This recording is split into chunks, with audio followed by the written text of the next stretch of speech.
નમસ્કાર મિત્રો, ગુજરાત સરકારના આઈ કેડર પોર્ટલ પર પશુપાલકો માટે પશુપાલન વિભાગ દ્વારા માત્ર સહાય યોજનાઓ શરૂ કરવામાં આવી છે.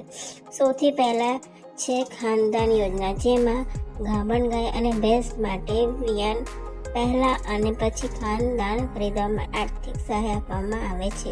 બીજી યોજના છે ઘાસચારા બિયારણ મિનીકટ વિતરણ, જેના પશુઓ માટે ગુણવત્તાયુક્ત ઘાસચારા બિયારણ મફત અથવા સબસિડી દરે આપવામાં આવે છે. ત્રીજી યોજના છે ચાપ કટર સહાય યોજના, જેમાં ઘાસ કાપવાનું મશીન ખરીદવા સરકાર તરફથી સબસિડી આપવામાં આવે છે.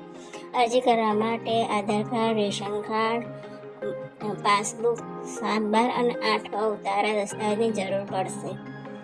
અરજી આઈ ખેડૂત પ્રોટોકોલ પરથી જ ઓનલાઈન કરવામાં આવે છે. જો તમને મારો આ વિડીયો ઉપયોગી લાગ્યો હોય તો એક લાઈક કરો, સબસ્ક્રાઈબ કરો. ધન્યવાદ.